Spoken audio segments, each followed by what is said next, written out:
Every morning, the sun rose over a small farm, and every morning, Tembo was already working. He was big, he was strong, he was gentle. He carried wood from the forest before the men even woke up. He cleared the heavy rocks from the fields. He pulled the cart when the wheels got stuck in the mud. Tembo never complained, not once. The owner of the farm was a man named Harish. In the beginning, Harish hystere. He gave Tembo clean water, he gave him enough food, he gave him rest when the sun was too hot. But slowly, things changed. More work, less water, less food, less rest. And then came the hitting. Small at first, a stick on the leg when Tembo was too slow, a shout in his ear when he stopped to breathe. The other animals on the farm watched quietly. The goats, the cows, the horses, they all saw everything, but nobody said a word. Tembo said nothing too, he just worked. One day, a new man came to the farm. His name was Daku. He was Harish's brother, louder, crueler, with no patience for anything. Daku looked at Tembo and saw only one thing, a machine. He tied a rope tightly around Tembo's neck, so tight it hurt with every step. He loaded the cart with double the weight. He gave Tembo no water all morning. When Tembo slowed down, Daku hit him hard with a thick wooden stick, once, twice, 3 times. The other animals looked away, but Tembo did not make a sound. He just felt everything.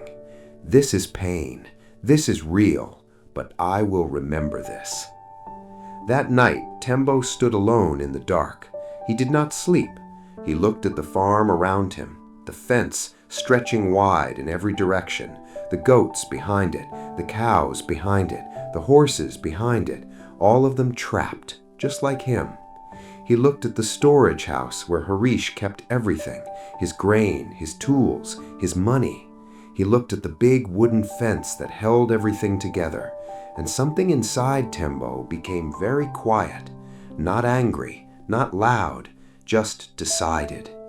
The next morning, Harish and Daku came out early. They needed Tembo for the biggest job of the season, a massive load of wood from the deep forest, a job only Tembo could do, a job that would make them a lot of money. But Tembo was not at his post. He was standing at the fence. Harish shouted, "Tembo, come, now!" Tembo did not move. Daku picked up his stick and walked forward. That was the last mistake he ever made on that farm. Tembo turned slowly. He looked at the fence. He walked toward it, 1 step, 2 steps, and then he pushed.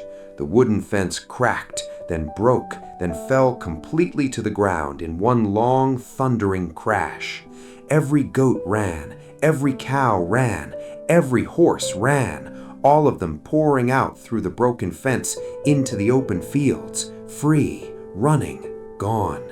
Harish screamed. Daku ran after the animals, but they were already too far, already free. Tembo watched them all run. Then he turned and looked at Harish one last time, not with anger, not with hate, with something much more powerful, understanding. You took my peace every single day. Today, I took yours. And then Tembo walked, away from the farm, away from the rope, away from the stick, away from the shouting. His steps were slow, steady, strong. His head was high. His eyes were forward. He did not look back once. And here is what I want you to remember. Tembo never asked for much. Clean water, enough food, a little respect, that was all. But even when that was taken, everything changed. You may know someone like Tembo right now, quiet, patient, always giving, always working, always absorbing. Do not mistake that silence for weakness, because the calmest ones carry the most, and when they finally put it down, they put down everything. Never break the peace of someone who has given you everything. And if someone is breaking yours, you do not need anger, you do not need revenge, you just need to walk away. strong, proud, free, just like Tembo.